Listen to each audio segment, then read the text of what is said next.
fact that this is not an isolated incident, the fact that I can say what we went through, which we wouldn't wish upon anybody, is not an isolated incident, is where it really pisses me off, because it's unacceptable. And they kept telling me that I shouldn't be here and that I need to kill myself. So I just try to think about the women and even the boys that deal with this and don't have a sister, a partner, a mother to hold them and be there when this shit gets tough.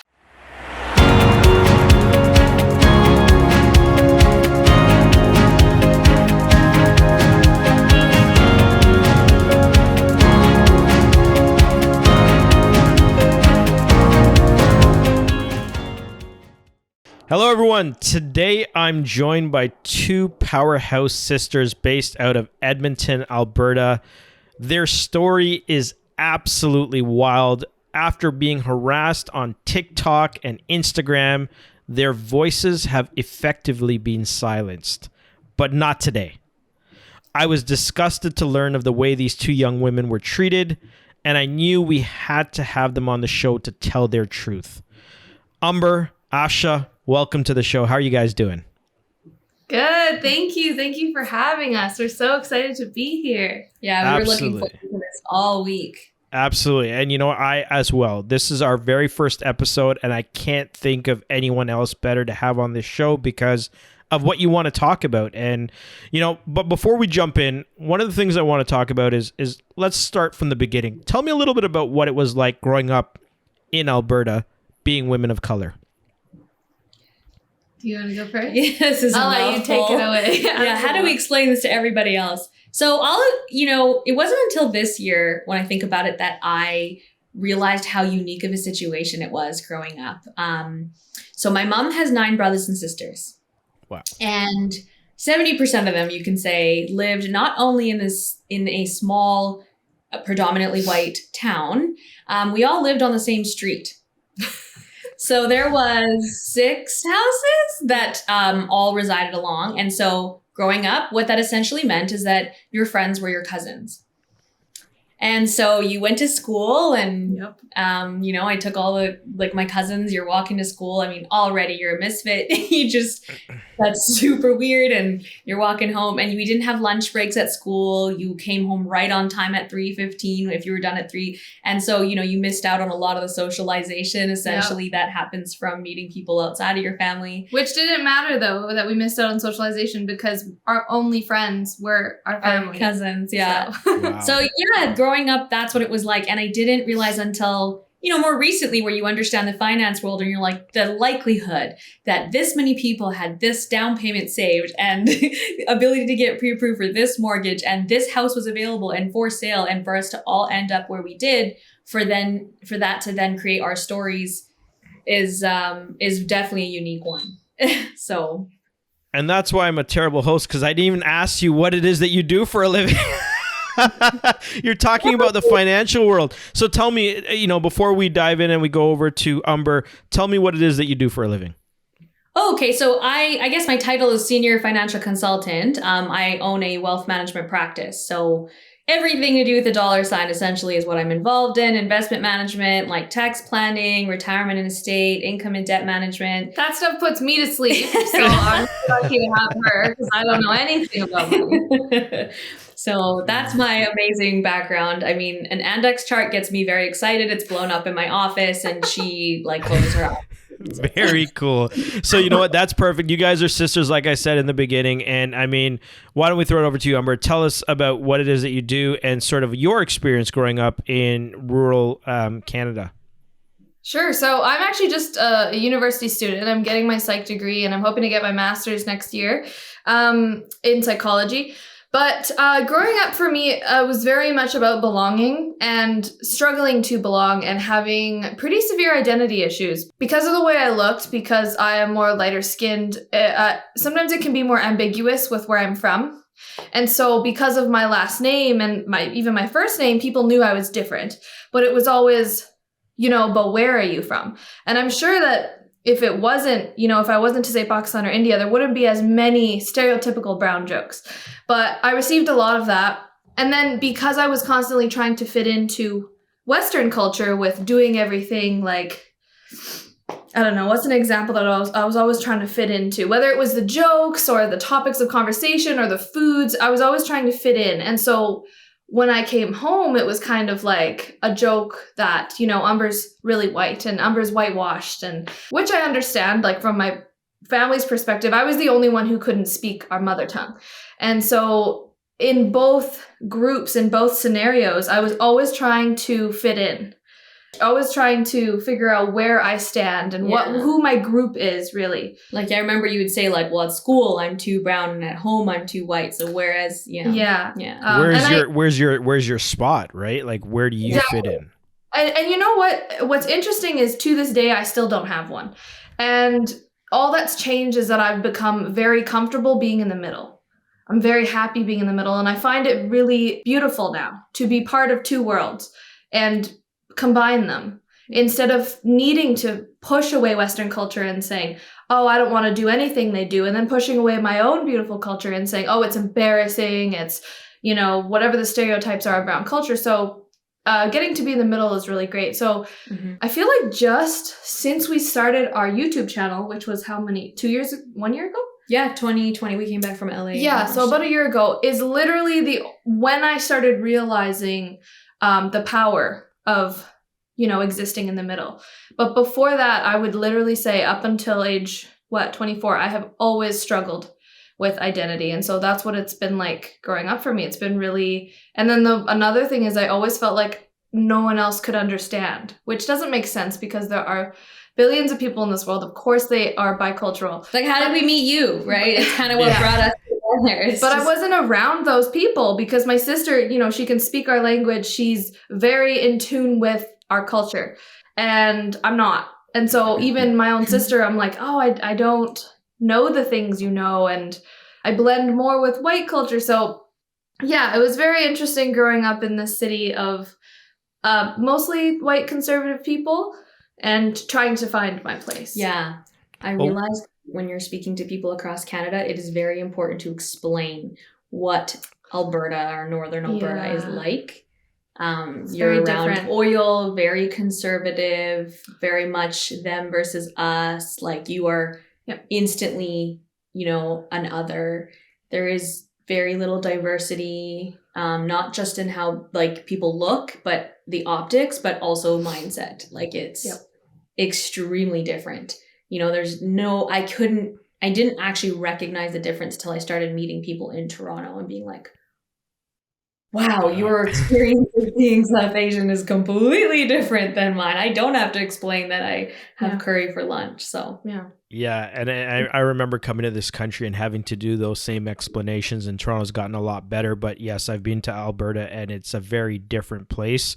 But one of the cool things that you mentioned was sort of like finding out your place in the world. And part of that was like finding your place on social media and, you know, rising to fame as this TikTok influencer who was talking about real issues that meant something to you, and then having it all pulled away, like just like that. Like, can you tell me about that? Because that's what really gripped my heart, to be like, I can't believe this young woman is having to deal with this garbage on social media. Tell us about that. Okay, I can start from day one. It's kind of a lot of a story, but I'll try to make it long story short. So I post a lot about, you know, being bicultural, being about, not just about, you know, racism is bad, but being anti-racist and anti-sexist. And so I'm very opinionated on my channel. And because I posted about this, this was the video that blew up. It got, oh my God, what was it? Like 6 million views. And it was just about how I was talking about how like 10 million views, our culture can tend to be pedophilic because of the way that we want women to kind of look like girls, in the way that we want them shaved, we want them passive, we want them quiet, we want them tiny, like just, you know, all these things. It angered a lot of people, and these men posted me to a website, and I had only known because some kind soul told me, hey, I saw you posted to this website, please go look, like they're saying horrifying things, like I don't know how to get it taken down. And I happened to take a look, and they had posted me, and they actually had posted my partner as well. And they were screenshotting parts of the video, and they were just analyzing and insulting the way we looked. So it was very much about, oh, she's a curry. I don't know if I can say this word, curry whore. They were insulting him because he's white and saying he's going to leave me soon because I'm a curry muncher, and just all these really, really racist and sexist things. And so I didn't want to endure that silently. It felt very uncomfortable reading these comments, and I posted it to my Instagram story. And I said, hey, I just wanted to pop on here to let everyone know this website exists, and I didn't even know it was a thing. It's called incels.co. No women are allowed to join. It is entirely for men, and it is what they do is they post women on this website in order to go and harass her and attack her online. And so once I had posted that, a week later, someone had gotten it deleted. I don't know who. There were multiple people in my DMs saying, hey, I can get this taken down for you. And I was like, thank you. I know nothing about, websites and how to do this. And they got it taken down. And I don't know who. They still haven't come forward to tell me, but thank God they got it taken down. I mean, I'm sure these men just moved to another website, but it was really, really, I felt very appreciative and grateful that this specific one that was disgusting and so sexist was finally taken down. And then the messages stopped. So I was getting an influx of hate messages and death threats and, rape threats and everything. So it had slowed down and it had stopped. And I thought it was solved and I thought it was fixed. And then they just started up again. And that's why I believe that the people in that website had just moved to another one that I'm not aware of. Because it's very, what they say is very specific. It's very much the same kind of comments. I can tell they're different people, but it's the same type of comments. Very similar insults, very ignorant way of thinking. Yeah. Yeah. It's you can tell that the language they're using is a similar group of people. How did that make you feel? Because here's the thing with social media that I found is that people don't really think about the other person's feelings on the other end, right? You're out there doing your thing, preaching your message, sharing what it is that you believe. And social media allows for anyone to provide their opinion, and I think that's important. But when you're hitting someone's DMs and some of the things that they were sending you that you mentioned previously, some of the pictures that they were sending you are just really inappropriate and disgusting. How did that make you feel? Well, so I always try to operate in a way where I am not 100% right all the time. So when people critique me and have things to say, I always self-reflect and I always go back to, did I say something offensive and did I hurt someone? But that simply wasn't the case this time. It was me speaking out on something that's been proven time and time again. It's something that's very important to me and I'm very passionate about it. And, I didn't respond to these men and I could have just blocked them. But the thing that happens is when you block these people, they create new accounts and they just do it again. Yeah. And so it wasn't effective. So I'm trying to think of how do I dig at the root of this issue? What do I do to stop this from happening? Not just to me. This isn't a single incident, but to just women in general, because men are not getting these DMs. And even if you are, my partner was getting them, he's not getting sexual assault threats. He's not getting death threats. He's getting insults about his partner, about, oh, you should leave her, this and that. You guys aren't going to last. But that's not even close to what I was getting. He doesn't get pictures of genitals. I do. And so I don't know. I guess I'm really lucky. I have a really great support system at home. And so, I even told my mom this was happening to me and they're just very supportive and very understanding of, this is a them problem, not a you problem. This is something that's going on deeply within them and you don't need to internalize anything they're saying. And so obviously it's hard because 2 to 3 messages, you laugh, you shove it away, you never see it again. But that wasn't the case here. It was I think that's the important thing to note, right? It was 10 plus messages a day. It was, and it would be happening for 2 weeks. Yeah. So that's what I'm saying. It's you've gone through this for a long time and we don't even talk about it. I've never even heard you post or share the things you get. Yeah. Nothing. You've just gotten really strong and you've almost started to laugh about it because what else can you do? You've learned to ignore things. Yeah. The level we're talking about here is you can't ignore it. It's harassment.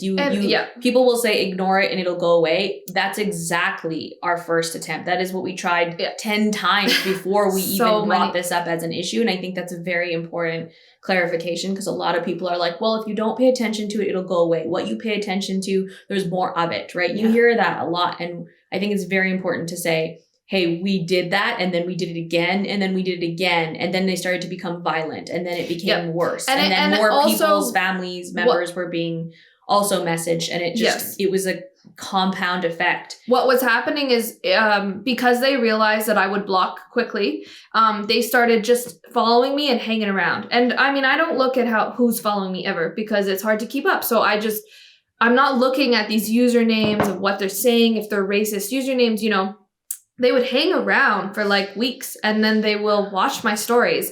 And in their messages, they will use things that they believe will hurt me. Mm-hmm. And so, for example, if I'm talking about having a single mother, they know nothing about, you know, the situation, but they will use that in their insults, and they will say things like, this is why your dad left.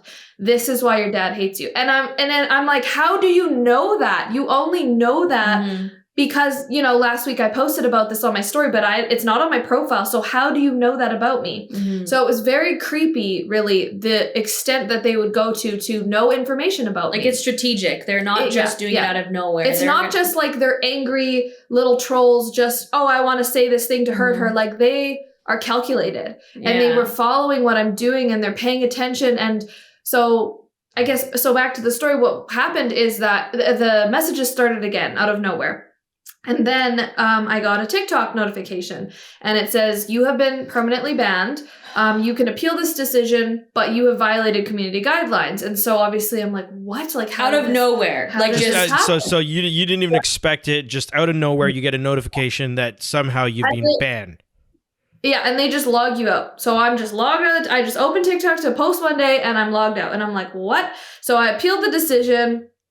Like, the feeling, like, talk about what it was like to even get that, because so many people listening to this are going to get that and stop there and feel so disheartened, right? Right. So the appeal, it's happened before where, like, let's say a video was taken down to violate community guidelines, but it didn't, and I appeal it and it goes back up and it's fine. Yeah. So I thought this was just kind of the same thing. It didn't really affect me too much. I was like, okay, yeah, this is shitty. Someone reported me, whatever. I'm going to appeal it, get it back. And that's exactly what happened. And I got it back for less than a day, and it was taken down again. But this time it said there is no appeal, and you have been permanently banned, and you will never be able to log into TikTok again. Literally, like, those words, like, you will never log into this account. You're done. You're silenced. You have no voice. All of your followers, everything that you've put out on social media, gone.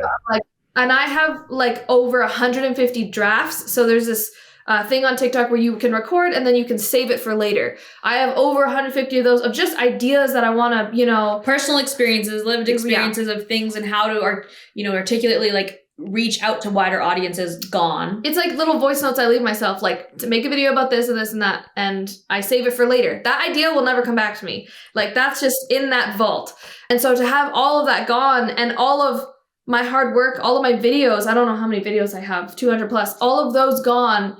Your community. Hey, let's just talk about it, right? What are you at? 200, 300K? That community you've built, gone. No access, no email list, nothing, right?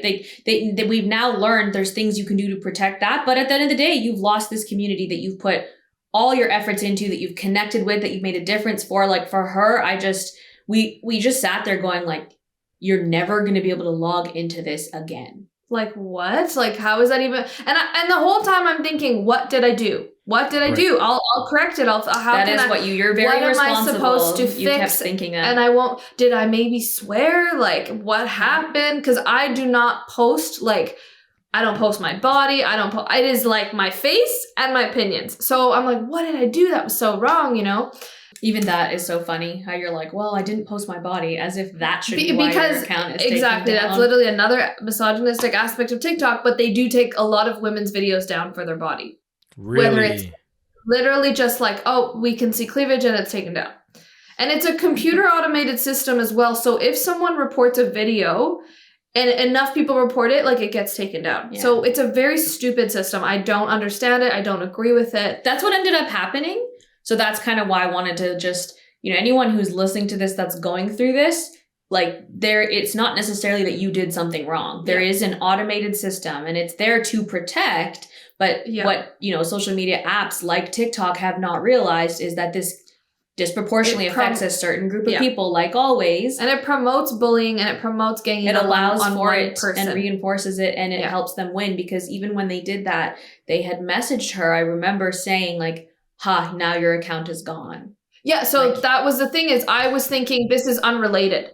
This is just another issue. But they were messaging me then on Instagram saying, because my account had popped up again, they said, we will just keep reporting you until you're permanently gone. And so exactly like they said, it just kept like coming back and going and coming back and going. And so I was, by the second time, I was like, this is not working. They're just going to do this forever. I am never going to have my account again. TikTok is not responding to me. I emailed them 2 to 3 times a day, 6 different email addresses. I was pleading my case, constantly trying to tell them what's going on, and they did not respond. I don't know if that's like they read it and didn't care, or if they just have an influx of emails they just can't tell. So my sister actually was like, we're not done here. Cause I was writing down all of what I could remember previously of what I had posted, and was like, I'm just gonna have to remake it, and I'll make a new account. Like, that's all I can do. And my sister was like, F that. Not today. So much work. Like, this is not the end. And like, thank God I have a sister like that, right? Because I'm much more, I will quit easier because I think there's no point in pushing. Yeah. But what I don't realize is that the world doesn't work that way. And when you have enough people behind you, you can make change. Yeah. And yeah. And I don't mean to cut you, but I think this is a perfect place to get Afsha to just jump in real quick, because one of the things that I really resonated with personally was when I met you ladies, was the power that Afsha had come with to say, this is my little sister. This is what's happened.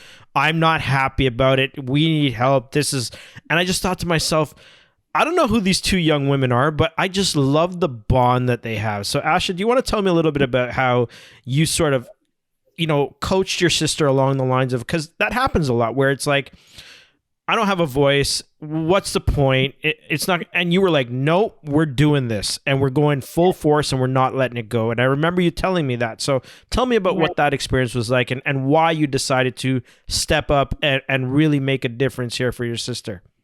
I think there's 2 things, right? We can solve other people's problems, but it's very different when it comes to our own, right? So while I might have been going through something and my sister would come back and say, hey, this is feedback and how you should go through this, it's very different when you're the victim or you're going through it. It's easy to blame yourself and feel like you're not worthy. And so really, I was just a sounding board, right? She has all this power for herself, but it was just a reminder like, hey, this is what you need to remember.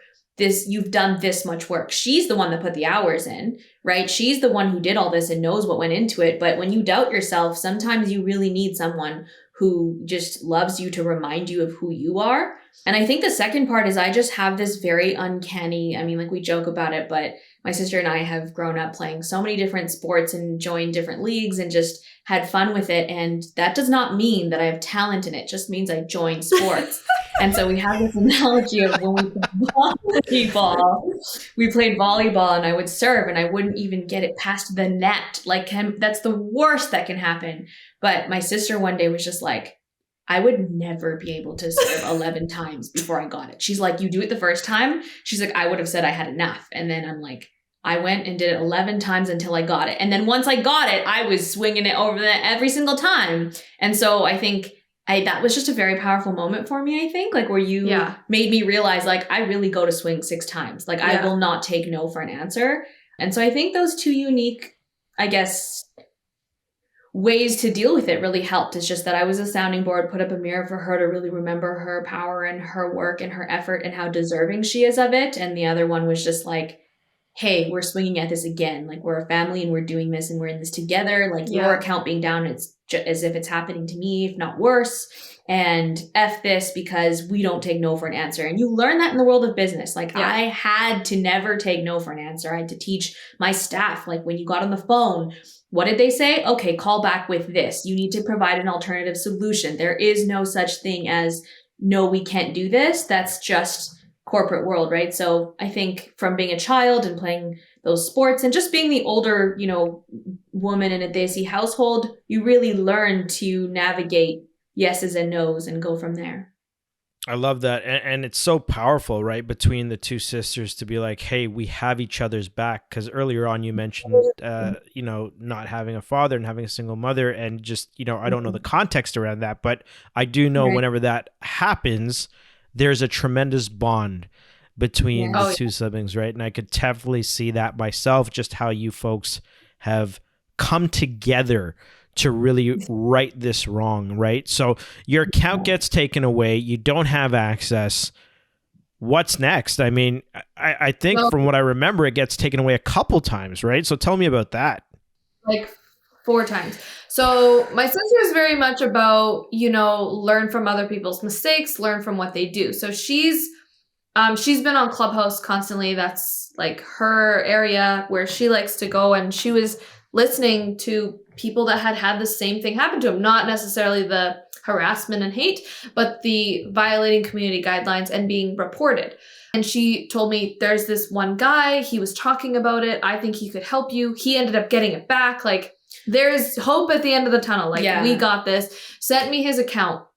And I messaged him and he responded right away. He was so helpful. He talks very openly about anti-racism, and he's a white man. So he can trigger a lot of people with that. And I messaged him saying, hey, this happened to me. And what did you do? And he gave me a specific email address that was supposed to email TikTok with. I said, these are the 6 I've been emailing. He said, those are not going to work. They don't look at those. This specific one is what helped me. So I'm like, okay, awesome. I have, an email. I created an email template that was, when you click the link, it opens up in your email and you can just click send and it automatically goes to TikTok, so that people didn't, because I knew I could ask my supporters to email TikTok, but it's a lot of work and you don't really know what to say. And if you don't know the whole situation, you're just, what are you going to say? Give her back her account. Like, that was how we came up with that idea, right? It was, we have platforms. We just got, hers big one got taken down. And I'm like, well, we still have platforms. We are constantly posting for other people to provide representation to help them. And I was like, why don't we reach out to our community for once and we get help from them? And she was like, there are so many social issues going on in the world with India and Israel and Palestine. And I'm not going to talk about, this is something worth mentioning. What I said. She's like, I'm not going to talk about my account being taken down. How silly. I'm it felt so childish. You are not able to talk about exactly what's going on because it was taken down. Like, this is bigger than you. It's not even about you. And, I love her for being so conscious of not making about her. But I remember I was like, let's get everybody to email. She's like, who's going to do that? I'm like, I don't think you realize the impact and influence you have on so many people who are diehard, like, we are waiting for your next post because it speaks for them. And so then I'm like, then let's create a template. The template will make it easier, a smooth process. You just have to ask people to swipe up and send it in. Yeah. And we had no idea. Like, we're honestly just, we're getting ideas from thin air because we're so, like, at this point, I don't even know if we had gotten anybody who'd been through it. I just started going resources. Okay, go online, like, ask around, do this. I don't know. And we just came up with the template idea and we second guessed it. And we weren't sure. And I was like, just try it. Yeah. 5 emails is better than 1. And I honestly remember posting it, came up with a template email, and then you posted it to your story. And I said, we're trying to get to like 1,000 in this amount of time. And I had said, if you can, DM us that you've sent one in so that we can track and see our progress and see what really works here. Because we already knew from the beginning, I think what was so powerful is that you knew it wasn't just, we weren't just doing this for you. We were saying, exactly, we have to crack this code and figure out what this problem is. Yeah, and that's what my sister reminded me of. She's like, I know there's things going on in Palestine right now. I know there's things going on in India right now.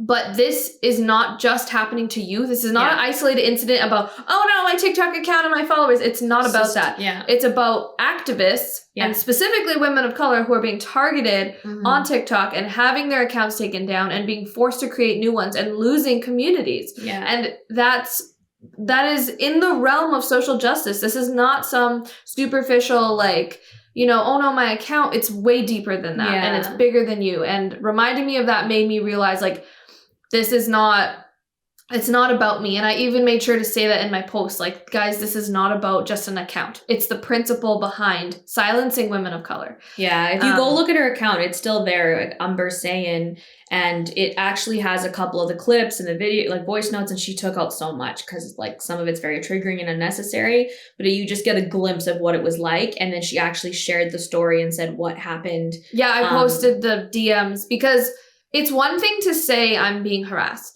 It's another thing to read what was being said to me. Not only was it, in text, but it was voice notes. And you hear a man's voice on the other side. And to feel that sort of like, voice notes are very personal to me. Like I use that with my close friends. It's a human on the other end. To realize that there's a human on the other end saying these things to me that genuinely despises me this much. Saying stuff like, you are not worthy of life. You are scum. It's just another level of...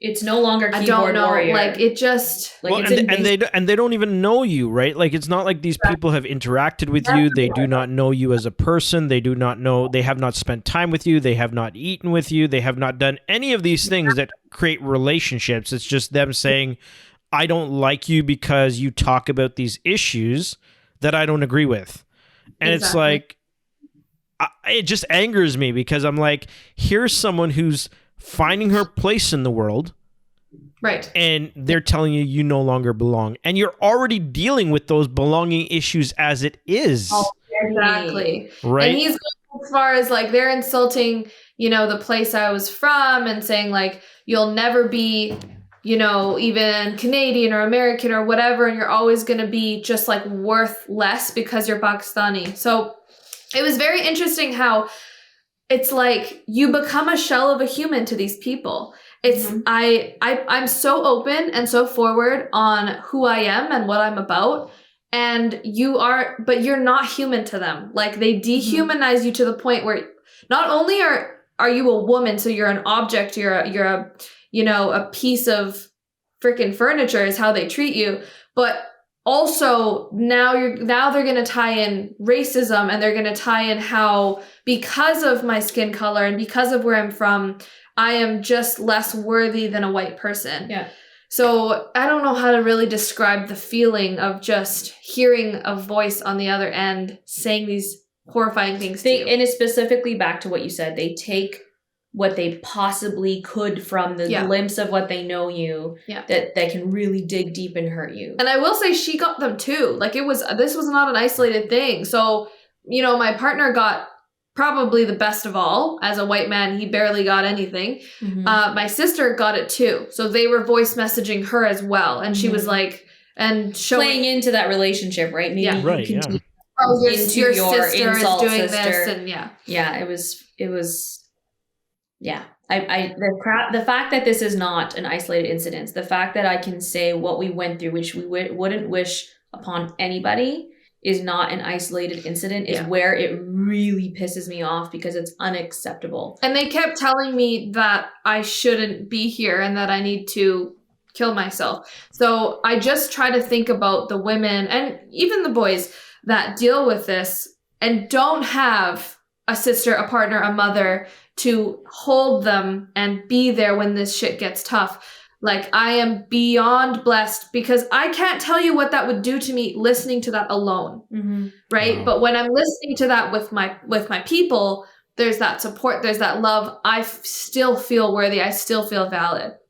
I always think about people who don't have that, and it just breaks my heart.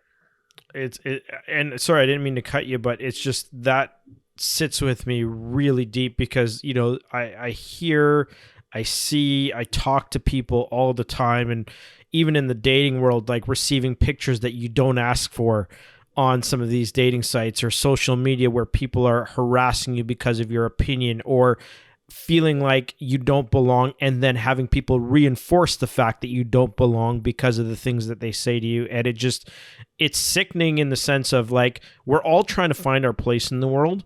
And one of the challenges that I have found personally is feeling like your voice is effectively being silenced. And part of the reason why I created this show is to give people like you, like me, and like the rest of the guests that will be here, to give a place so they could tell their story and share their experiences so we can build that broader cultural lens. So let's switch gears a little bit. Let's talk about the success of getting back your account finally and how you've now used it to continue creating that awesome change that you were doing.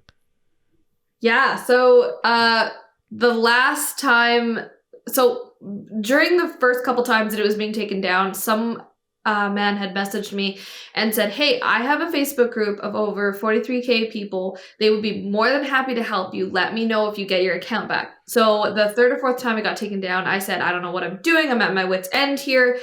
It would come back up and I'd be like, I got it back. I cried the first time it came back. I'm like, I can't believe it worked. Oh yeah, that was what we were saying. I can't believe. Quickly share that it was within an hour that we had hundreds of people being it was thousands. Thousands. Yeah, I guess I'm just not used to that level. But it was crazy. So many people sending the DM or sending a DM me like sent. And seriously, and we were like, it's been an hour. It was and so you got fast. an email. For perspective for everybody listening, Umber had emailed and I was like, just keep trying. I was like, just email. She emailed day and night, the 6 different emails consistently for like 2 full weeks. Yeah. And then within an hour of us posting I emailed the email that man they said told me to email, the specific one. I emailed that one and they just ignored me and they didn't care. So the crazy part is just the power of voice and community. Yeah. So within an hour, she got an email. She like got up and was like, wait, they're saying they're going to review my account. I can enact this perfectly because it was so powerful. And she's like, there's no way this is happening. There's no way it's happening. Like, we were just in disbelief. Yeah. Right. This feeling of triumph, but we still hadn't even gotten it. It was just, we got a response. Yeah. Yes. And then like, oh my God, I think within, what was it? A half an hour after that, maximum. No, literally 10 minutes. They said 10 minutes. We reviewed your account. You violated no community guidelines. So sorry for the mix-up. Here's your account back.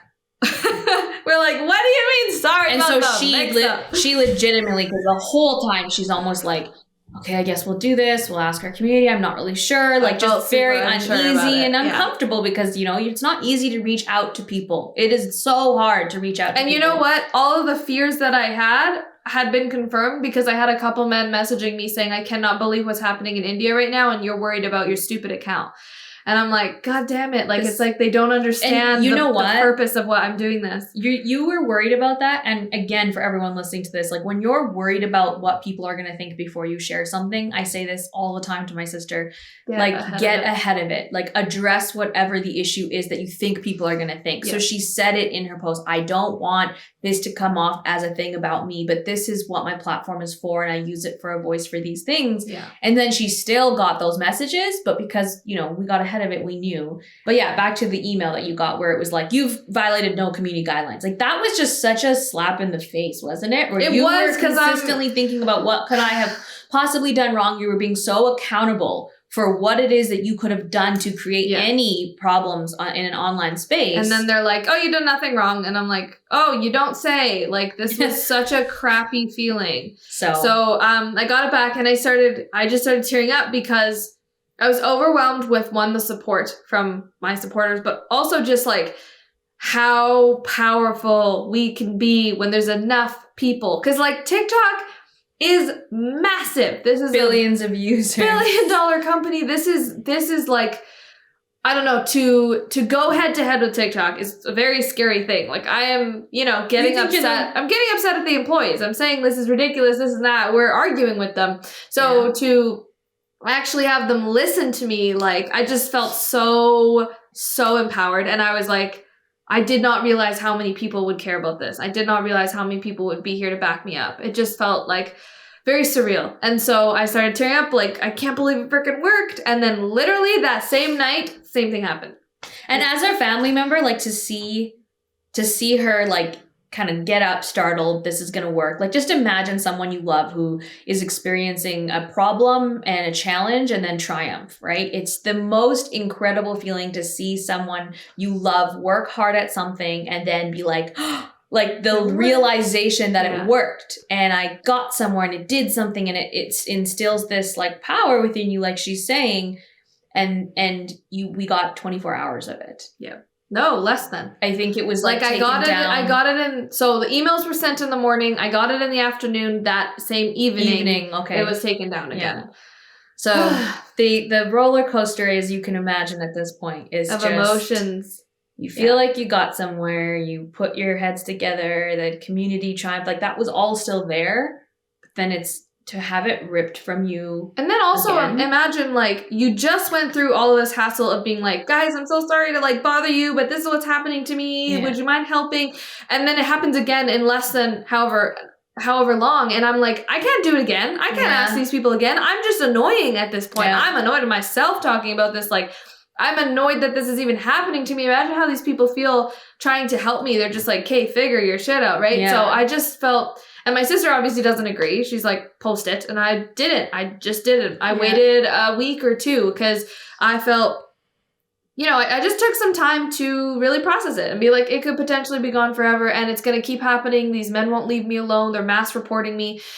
It's a possibility that I'll just never have it back. So my thing was, if I get it back, I'm going to start saving all my videos so I can create a new account because this is just hopeless. Yeah. And I waited a week and a half or so and I just got frustrated and I was just like, okay, that's it. I'm doing it again. But I went to that Facebook group, that lovely man who said, I have 43K supporters here. So I went into that group and I told them the story and said, I have created another email template. If you could please send it to TikTok. And everyone did and they were incredible about it.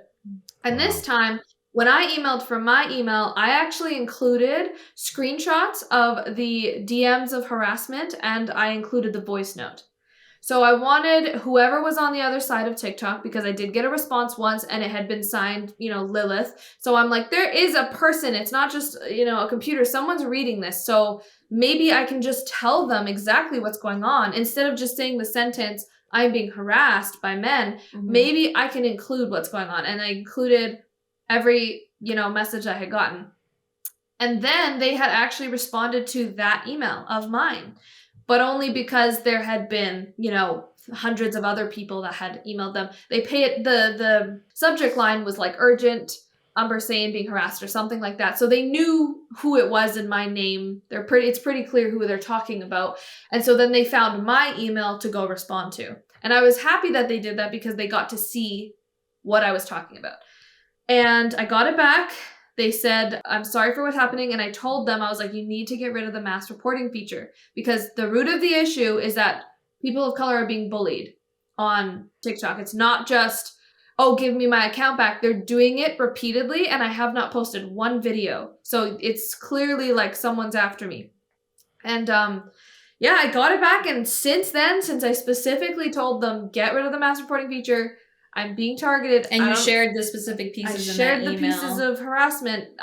Nothing has happened and it's been staying up. So but I'm still like, the trust in it is definitely not there. Yeah, every time I open the app, I hold my breath every single time because I'm like, it could just say the notification, you've been banned. So I never feel fully comfortable. And so when you were asking, you know, talk about how you're using that platform now to continue, like actually, unfortunately, it has taken this kind of passion and motivation that I have for sharing my thoughts. It's kind of put a, like, I don't know, it's put a dent in it because I feel like I don't trust it to even keep my stuff up.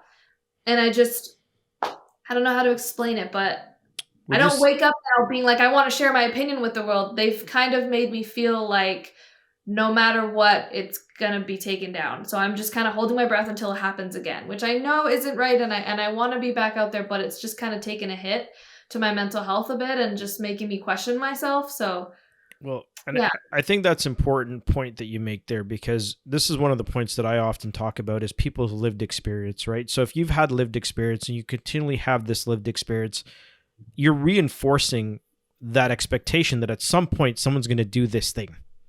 Yes. Right. And you've had it happen, not just once, not just twice, not just 3 times, and it keeps happening. And how can you feel, especially when you're already struggling with belonging, struggling with your voice being heard, that you are excited to go back out there and share your story with the world just to have be a target again?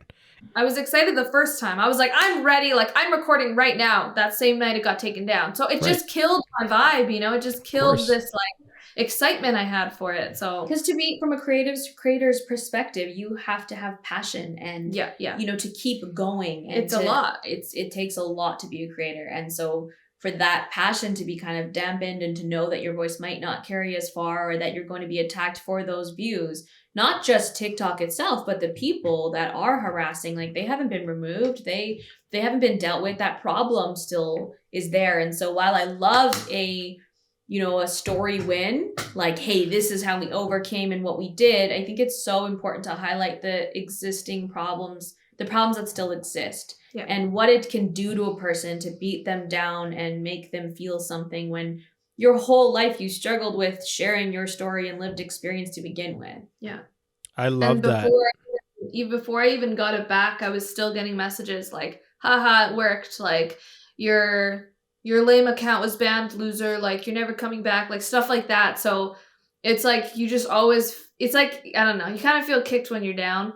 Not to say that these men had any power over me, but it just was like a reminder every time that, like, what's the point? That these injustices do exist. Why am I fighting for this? Like, they are counting on my downfall. They are counting on me being silenced. Yeah. So as much as that angers me, it also can make you feel pretty crappy.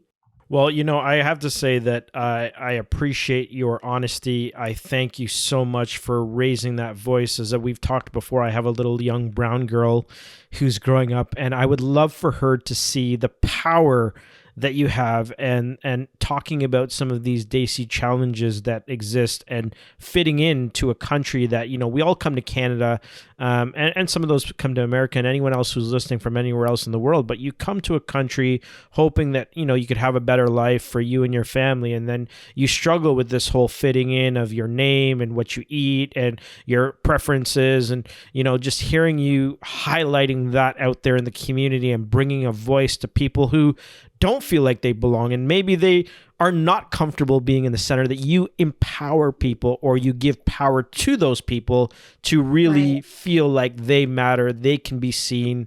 And I think that's really important. I really want to wrap things up a little bit here, but one of the silver linings between sort of meeting you folks was you talked about some of the charitable work that you do. And I love when people give back because, as you become blessed in life and you do good things in life, I think it's really important that we kind of give back. And I know that part of what you do on social media is to give back to the community around the things that you think and you believe, and to, give power to women of color. But Afsha, tell me about some of those charitable works that you guys are doing. I think it's super cool, and I think people need to know about it.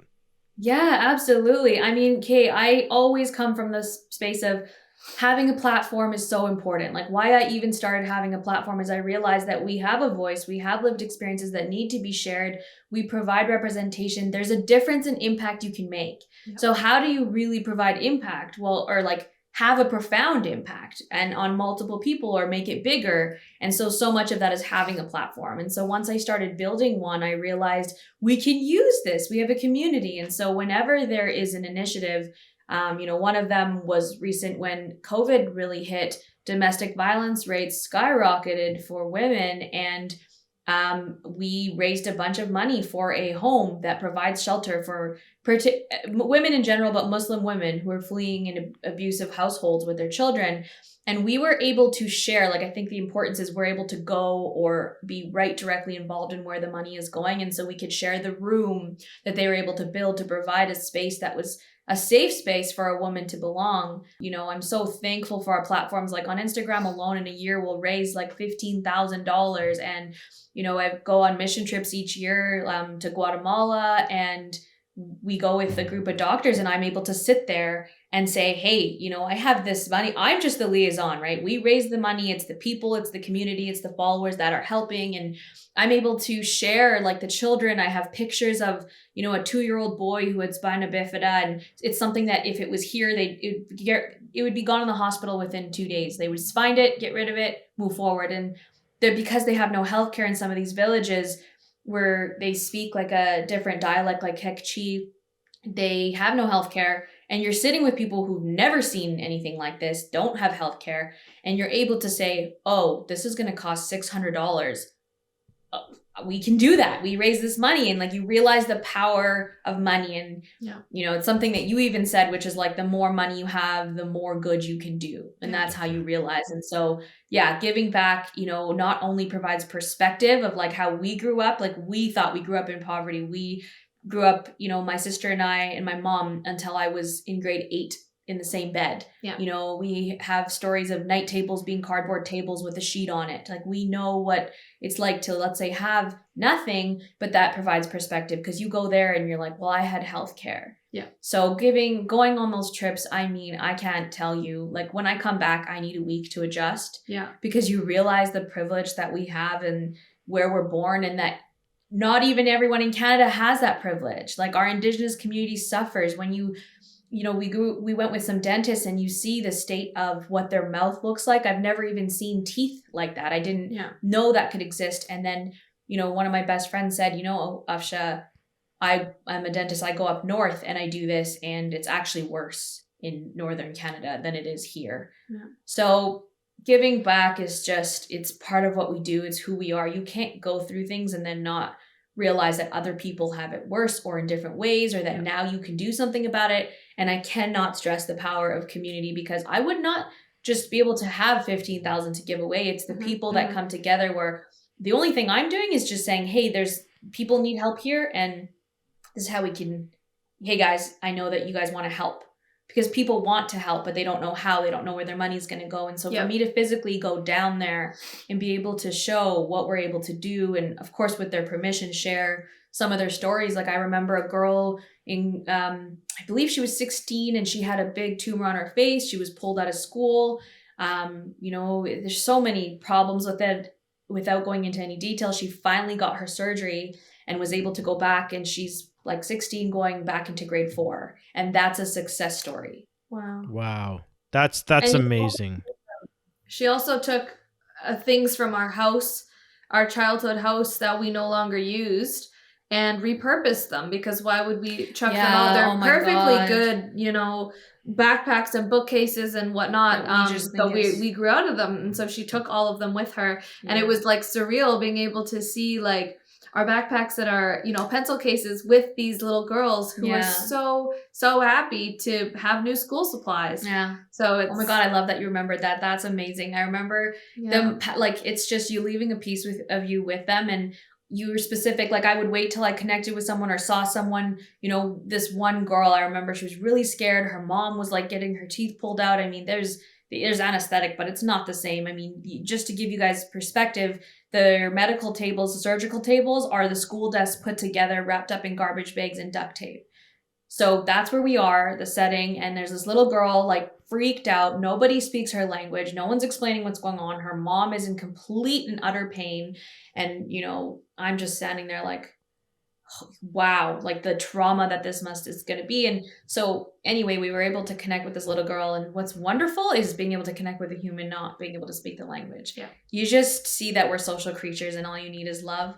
But I remember giving her Umber's, I remember asking Umber, like, what do you want to give to someone? Like, if there's a little girl who could have this experience, what would it be? And so it was this school, like, pencil kit where you had all your dumb favorite, like, markers and pencils and crayons. Pencils. That she had just kept in this thing. I'm like, you're not going to use this. Like, would you be okay with giving away this piece of you? And she was like, I would love to finally have this part of me given to someone, even though it's this dumb pencil kit. And we gave it to this girl, and I had this wonderful translator come over and say to her, like, hey, this is not like, this is like something that you can create with. This is like, my sister used this and we grew up like this, and like, this is what we did with it. Now she's like graduating and she's finishing university. And I'm so thankful for the translator to explain all that to her, because her face changed because she understood like the meaning of, you know, a pencil kit. And I think that's beautiful. And it definitely talks about helping someone else belong, right? Because that person now feels amazing that they've been seen, they've received something, and now they can go and create in the world, kind of like Umber's creating on TikTok, right? And I think that's pretty cool.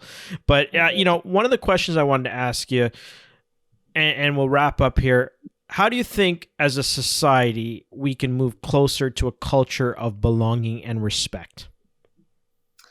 I think exactly this. I think starting the conversation. having those uncomfortable talks with your friends and family, opening up to people, not being so in your shell. I do understand that, our trauma can create these walls around us, but I have so many online friends, and I've connected with so many people only when I started opening up. Only when we started realizing we have the same story. Yep. We've had the same life. I also had a single mom. I'm also Pakistani. I also, dealt with sexism and racism. And suddenly you create your own community.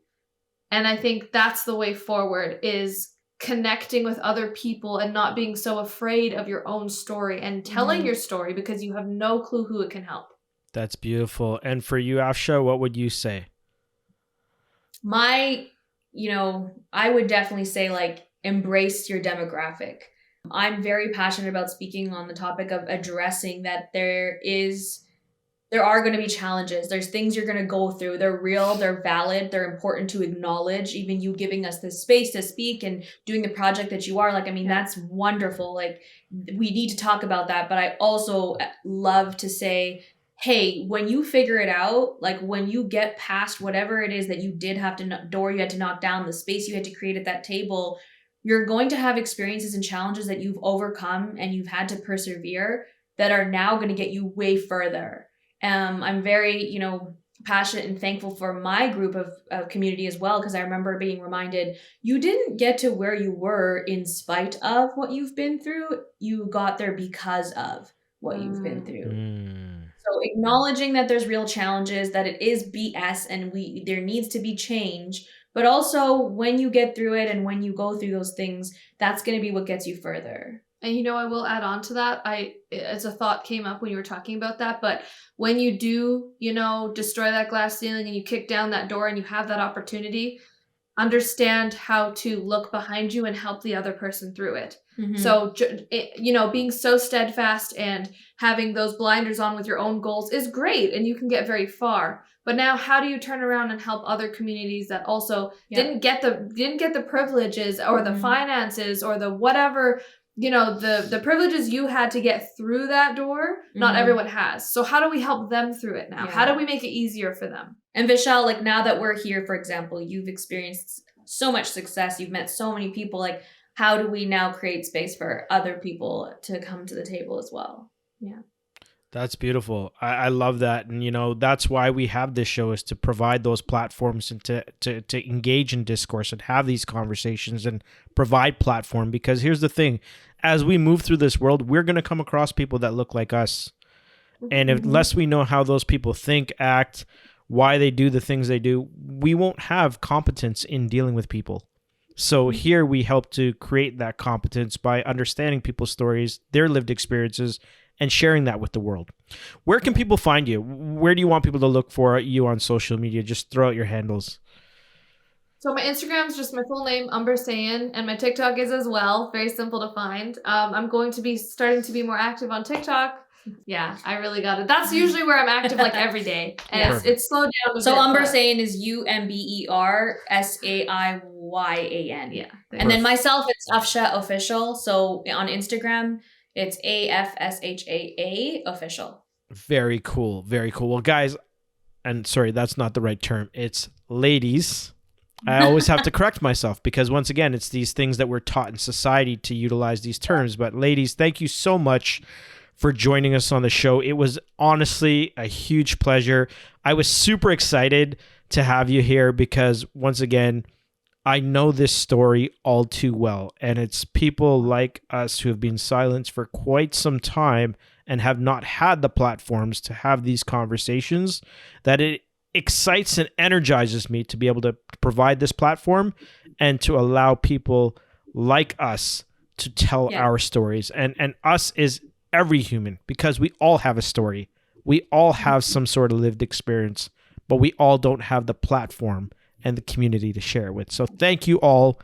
And thank you. You're very welcome. Folks listening, that's the truth according to Umber and Afsha. Thank you very much, and y'all have a great day. Bye for now. Okay, thank you so much. This is wonderful.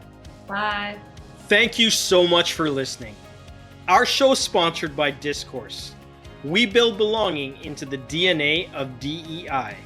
You can visit us on the web at discourseagency.com or check out our YouTube channel, Discourse Agency. Make sure you hit that subscribe button, leave a review, drop a comment, and most importantly, share it with a fellow human. Thank you so much for your support. And remember, your truth is your experience. Bye for now.